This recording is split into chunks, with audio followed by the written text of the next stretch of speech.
சுவிசேஷம். இந்த நாளுக்குரிய தேவ வார்த்தை.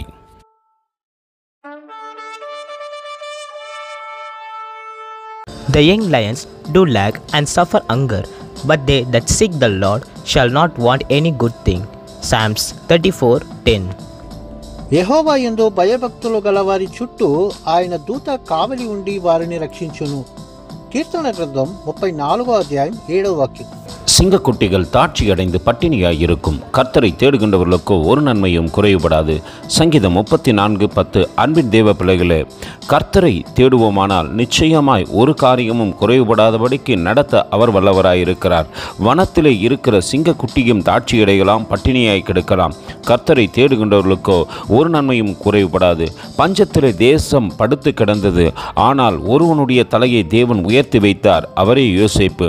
ஏனென்றால் அவர் எல்லாம் சூழ்நிலையிலும் கர்த்தரை தேடினார். ஒரு நன்மையும் குறைவுபடாதபடிக்கு அவர் தலையை எல்லோருக்கும் முன்பாக தேவன் உயர்த்தி வைத்தார். மற்ற அரிக்கட்டுகள் விழுந்தது, ஆனால் யோசேப்பின் அரிக்கட்டோ உயர்ந்து நிமிர்ந்தது. ஏனென்றால் அவர் கர்த்தரை தேடினார். நாமும் கர்த்தரை தேடுவோமா? கர்த்தர் தாமே உங்களை ஆசீர்வதிப்பாராக. ஆமென். எங்களோடு கூட இணைந்து ஊழியம் செய்ய விரும்பினால் இந்த வார்த்தைகளை மற்றவர்களுக்கும் பகிர்ந்து கொடுங்கள். இது ராஜ்யத்தின் சுவிசேஷம். Thank you for watching. God bless you.